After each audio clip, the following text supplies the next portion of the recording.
so what I'm going to do. Umi no, so what I'm going to do. Yina magwalo, meni gwalo se. Yina magwalo, meni gwalo se. Umi kagabia, awo wadonu wayena, awo wayo, ogi ni yo, mane ogi ni. Akonare na no, na do me o, me mo ni me o.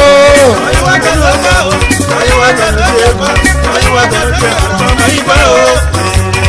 Jamana bona, agi jamana bona. Jamana bona ngiye o me o. No, Dr. Sunshine Omorokuwa and his Oyeoba of Benin, Omonaye, no Magiamu one of Schengen Nation. Mami love on stage in and when I wear Mr. Treasurer or Gadimo Togmo, awe Igima for Radara Gadukma, Mitimano, Ogaduma, Mitimano, Ogalesuno, Mitimano, Iboyeme, and I say, Babiti. Pastor Sadola, Pagi Makwekwe, our pastor. Oh, Mr. My brother, you did your papa, me. Only where who knew Ukega Umwe. You like you want to hear Rama. Oh, no,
One morning there we go. E matter no. Wa we do kawe baba onu ne. Ukega we. E bo sa de ne do adogbe canopy gbi wo. Eni ropa. Asamoto aja ekoko. La o mehia su wo bone ha. Dr. Sunshine Omorokuwa. No magiamu one of Schengen Nation. We love on stage now. Why you your pame? You go nowhere. Happiness is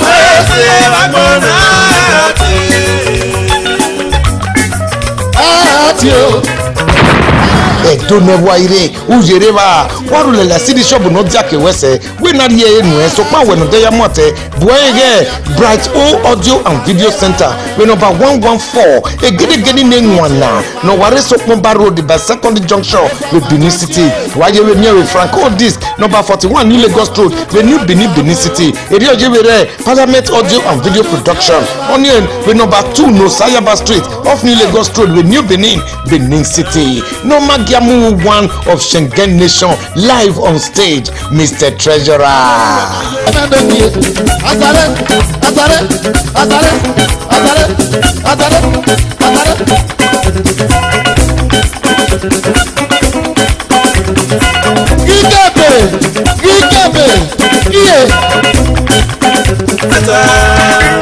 Wàbẹ̀ àwùjọ.